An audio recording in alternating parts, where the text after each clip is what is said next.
Je suis très heureux de vous recevoir parce que on a intitulé ça la troisième force data. Il y a à peu près 1 an et 5 mois, vous lanciez l'alliance Gravity, c'était en juillet 2018. Oui, c'est ça, l'annonce a été faite en juillet 2018. Ouais. Et alors, 2017, pardon. comment vous allez 1 an après? Dites-nous un peu, d'abord, rappelle-nous ce qu'est l'alliance Gravity. Les gens connaissent, mais peut-être pas tout le monde dans la salle. Rappelle-nous ce qu'est l'alliance Gravity et dites-nous comment vous allez. Donc effectivement, comme tu le dis, on a été lancé il y a un peu plus d'1 an. On est parti d'une feuille blanche, en fait, très simplement.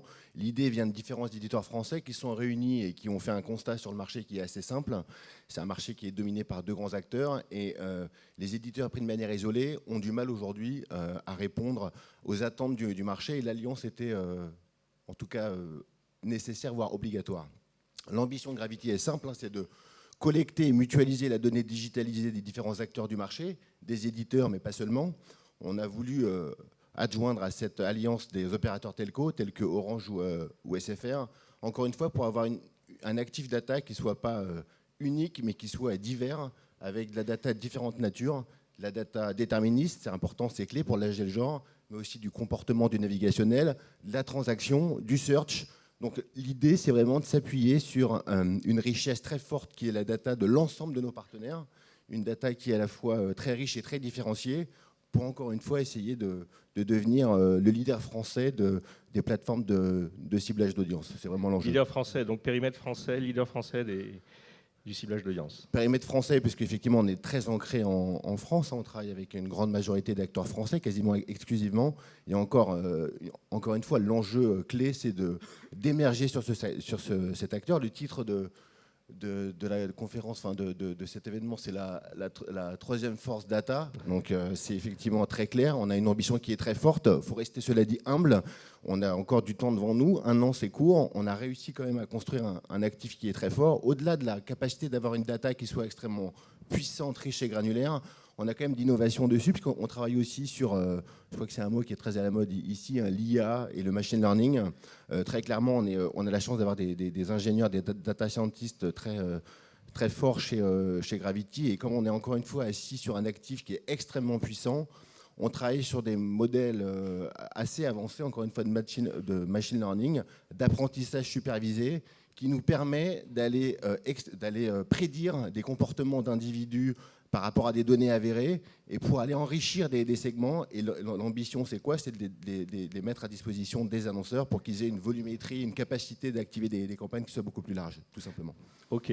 Alors, moi, il y a une question qu'on se pose tout de suite, c'est en quoi l'alliance Gravity est mieux disante que des plateformes comme Google et Facebook. Et là-dessus, j'aimerais bien avoir l'avis d'un annonceur. Romain, quel est ton... Oui, alors donc déjà, le fait de positionner Gravity face à Google et Facebook positionne le rapport qu'un annonceur peut avoir avec ce duopole. Je dis souvent que c'est un duopole qu'on aime détester et qu'on déteste aimer.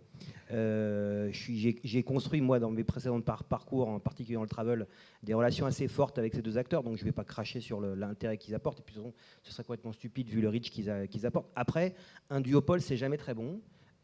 C'est jamais très bon de mettre tous ces œufs dans le même panier. Et donc l'objectif qu'on a eu, et on en parlera après, de commencer à tester Gravity, c'est de se dire comment on apporte un regard différent français d'abord, puisque Conforama est une enseigne européenne à majorité française, puisque 60% de notre business se fait en France. Et on a besoin de se dire comment on peut travailler avec des acteurs qui sont quand même sur un footprint local, avec qui on peut construire une relation dans laquelle on a une capacité d'influence un peu plus forte que l'on a avec les GAFA.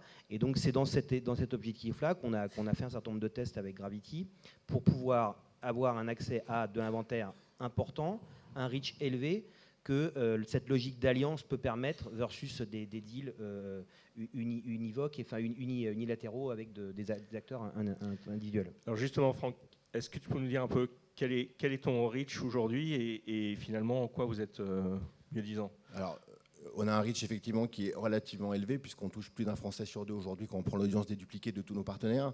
Mais ce que je voudrais revenir sur un point qui est important, c'est le constat du marché aujourd'hui. On a vu, vous avez tous vu les chiffres de l'Observatoire iPub du SRI de 2017 qui ont encore amplifié en 2018, je pense, et qu'aujourd'hui 78% du marché du digital est capté par le duopole Google-Facebook. Donc on voit aussi aux États-Unis qu'Amazon prend une place importante dans le e-commerce aussi, avec plus de 50% effectivement du marché. C'est des chiffres qui s'amplifient encore dans le new business, donc il fallait réagir. On réagit, nous, en France, clairement, avec Gravity. Et au-delà d'être mieux-disant, je vais y revenir sur certains points, mais ce qu'on veut déjà, c'est arriver à niveau. C'est-à-dire être capable aujourd'hui de répondre aux demandes des annonceurs avec une data qui soit extrêmement large et diversifiée et de grande qualité. On s'est fait d'ailleurs auditer par le CESP, le Centre d'études des supports publicitaires, parce qu'on a besoin de confiance. On a besoin de confiance et de transparence sur ce qu'on promet aux annonceurs.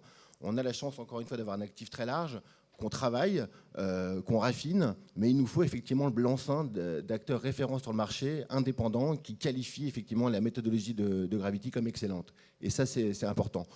Où on peut être mieux-disant, tout simplement, je pense que la force de Gravity, c'est de combiner des datas de différentes natures sur des segments de moments de vie très particuliers. Je vais en prendre un qui est un segment qui est souvent plébiscité par les partenaires chez nous, notamment Conforama, le segment déménagement, intentionniste déménagement. Nous, on a la chance d'avoir de la data qui provient à la fois des opérateurs telco, des éditeurs, des sites de recherche comme Page Jaune ou Solocal, et je pourrais en citer des dizaines comme ça. Donc tu reconstitues des comportements avant le déménagement, pendant le déménagement, après le déménagement. On est très granulaire et on est transparent parce qu'on vous dit d'où vient la data et comment elle est construite.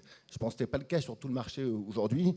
Et ça, on se rend compte que c'est un critère de confiance qu'on installe avec les agences et les annonceurs qui est apprécié parce que ce n'est pas, encore une fois, ça ne se passe pas comme ça partout sur le marché. Donc, on peut être mieux-disant sur certains points. Évidemment, quand on parle de Facebook, que je connais bien, ils ont quand même une donnée loguée qui est extrêmement puissante. On ne va pas revenir dessus. Il y a des choses sur lesquelles c'est difficile de se battre, même si nos ingénieurs font un travail excellent. Mais sur des moments de vie, encore une fois, par la diversité et la richesse de notre data, on a des choses à dire et les tests que l'on fait sont plutôt Alors justement, sur ces positifs. moments de déménagement, je vais revenir à ce que vous avez fait ensemble chez Conforama. Est-ce que tu peux décrire un peu le dispositif, ce que vous avez fait? Oui, alors donc on a voulu le tester. Bon, donc ils ont un historique relativement court. Franck vient de le réexpliquer. Donc nous on a testé, on a fait une première campagne juste après l'été sur la nouvelle collection.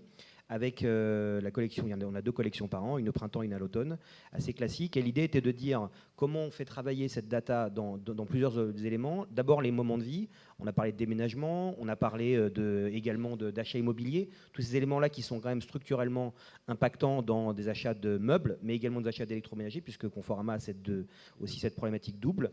Et lorsqu'on a voulu tester ça, la première campagne a fini. On va avoir une plus grosse campagne pour le Black Friday puis pour Noël. L'idée étant de collecter beaucoup de données, sur la première campagne et deuxièmement avec logique d'audience, pour pouvoir mieux affiner nos campagnes en visibilité, en performance et surtout travailler le lien entre la richesse de notre gamme produit. On a 15 000 produits vendus par Conforama, mais on a près d'1 million de produits sur notre marketplace, donc ça c'est très riche. On a une grosse audience et on a besoin de nourrir et d'enrichir la donnée sur ce qu'on connaît de nos clients, entre ce qu'on connaît de nous, de nos clients, et ce qu'ils font en dehors de notre écosystème. Alors, je crois que vous avez eu de très bons résultats en termes de brand safety sur les KPI médias. Donc là, la campagne marche bien. Moi, ce que j'aimerais aussi, c'est me projeter un peu dans l'avenir et de voir qu'est-ce que vous envisagez de faire ensemble. C'est quoi les projets Gravity Conforama par la suite et qu'est-ce que vous imaginez? On en a quelques-uns pour rester sur la partie médias annonceurs. On a chez Gravity, encore une fois, vous avez compris, une DMP, une capital data qui est extrêmement forte, qui nous permet de mettre en place des solutions d'audience insight. Ce qu'on imagine effectivement avec Conforama, on l'a déjà fait avec d'autres acteurs d'ailleurs, c'est notamment en amont des campagnes, poser des pixels sur les pages importantes du site, que ce soit sur les produits, sur des gammes en fonction de la thématique, et d'arriver à faire du profiling. Pourquoi c'est des choses qui se font déjà par ailleurs chez d'autres acteurs, mais on pense encore une fois que la richesse de la DMP Gravity nous permet effectivement d'avoir une visibilité intéressante sur le profil des visiteurs. Les premiers résultats qu'on a eu, on l'a fait déjà avec quelques annonceurs dans l'automobile, c'est de se rassurer, de se dire effectivement ce sont des intentionnistes automobiles, des gens qui ont de l'intérêt pour l'automobile, donc ça c'est plutôt positif, mais on s'est rendu compte aussi qu'on avait des indices extrêmement forts sur certains véhicules, sur les objets connectés, sur l'écologie. Donc c'est des signaux qui sont extrêmement intéressants et qui sont, à mon avis, une denrée rare pour les directions marketing. Donc surpondération, objets connectés chez les intentionnistes. Sur des volumes conséquents. Donc ça les aide, eux, et puis nous, évidemment, ça nous aide pour affiner les campagnes et les ciblages. Le deuxième point, je ne sais pas si je vais en... On laisse Romain en parler ou... Oui.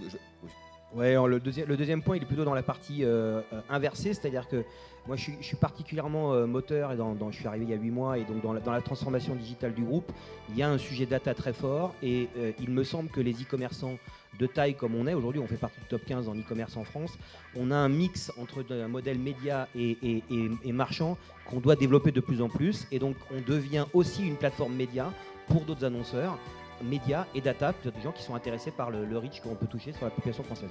Hybridation marchand-média, c'est tout à fait dans le thème. Merci beaucoup messieurs, Patrick. et puis à la nuit les rois.